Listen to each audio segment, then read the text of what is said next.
good evening, good evening. Today is April 29th, and I'm Sherman Calloway from the Boys and Girls Club of the Fox Valley with the STAR program. This evening during Teen Talk, Katie Van Grove from Runaway and Homeless Youth Services will discuss stress and provide a way to deal with it using things that you already have in your house on Make Your Own Stress Ball. We hope you enjoy everything we have planned for you today. Have fun. See you later.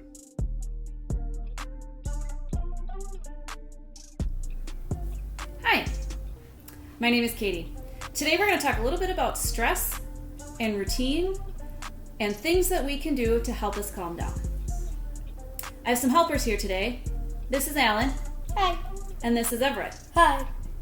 Alan and Everett each handle their stress very differently. So far, we're all out of our normal routine, and we're kind of trying to figure out what we're supposed to do with that. Alan stays in his pajamas all day because his comfy clothes make him feel better. Everett gets dressed every morning before he comes out of his bedroom because that's his normal and it makes him feel better. Throughout the day, we each sort of have our struggles, and sometimes we need some help calming down. So today, we're going to make stress balls out of balloons. This one has Mickey Mouse on it. There's nobody that can't be happy with Mickey Mouse, right? Right.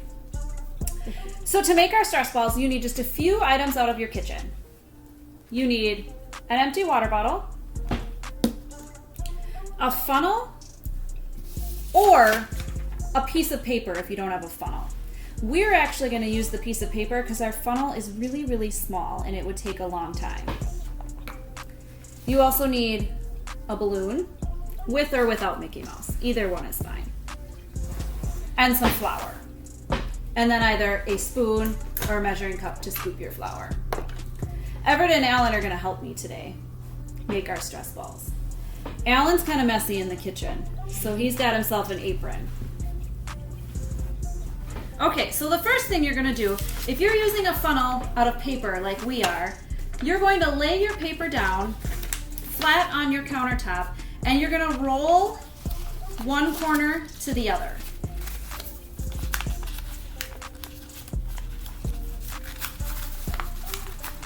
Make sure when you roll it that both ends stay open, like this.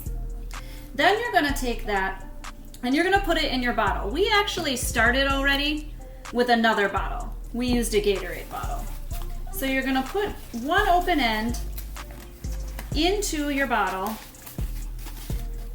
and then stick your hand a little bit up to top to open that up a little more, like that.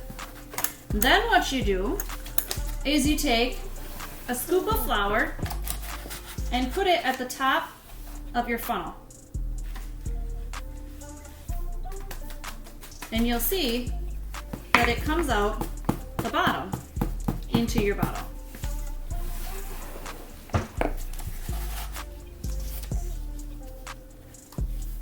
Good.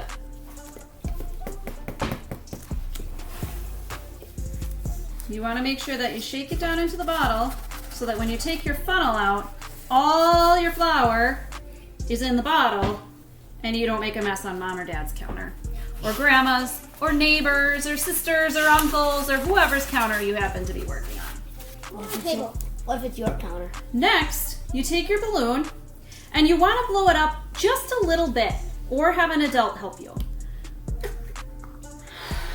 Once you have it blown up, this is the tricky part. You have to squeeze it so that some of the air stays in, but you have to stretch your opening onto your bottle. Just like that. Then what you do, just to be careful, you can see mine isn't on here very good, is you hold your fingers around it and turn it upside down and start to shake some of that flour into your balloon. Sometimes you have to take a little break because the flour gets all clumped up, and start again.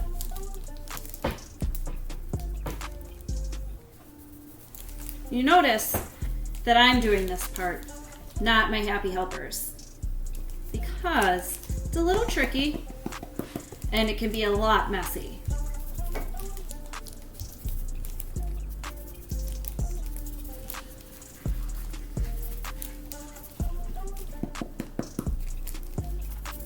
It doesn't take a lot of flour. We had a 1/4 cup measuring cup that we were scooping into our jar, and we did about 3 scoops because we had one in already before we started. And it probably won't take all of that. I would say 1/2 cup of flour is still sufficient, but if you want to get all of your flour in there, you certainly could.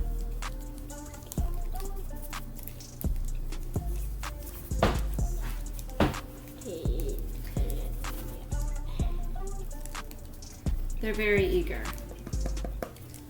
to see how this goes. Now, when you think you have enough flour in your balloon, you can kind of feel it jiggling around.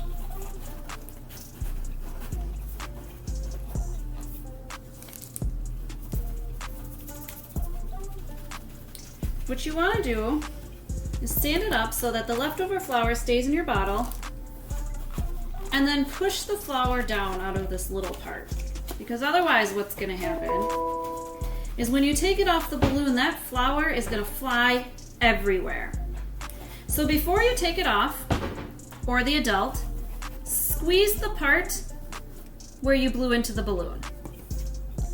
And then slowly and carefully peel your balloon off of your bottle.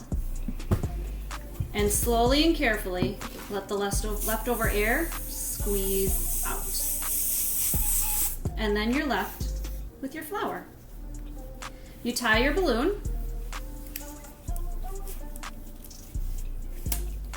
and now you have stress balls that you can squeeze. How's it feel, boys? Good. Good? As you can see, they've already got smiles on their faces. It definitely helps. And these are great for adults too. We get frustrated and we can squeeze them. You can walk around your house squeezing them. You can hold it in your pocket. It's something that you can always have available to you. Thanks for joining us today. We hope that when you make your stress ball, that it helps you smile just a little bit more in your day. Say goodbye, boys. Bye. Good night, everyone. I hope you enjoyed all the education and activities this evening at the Boys and Girls Clubs of the Fox Valley's Teen Talk. During this time, it is important that we all have a way of dealing with stress while being safe at home. Please reach out to us if you need anything. And as always, the staff here at the Boys and Girls Clubs of the Fox Valley wants you to know that we miss you and hope that you and your family are safe and well during this time. Good night.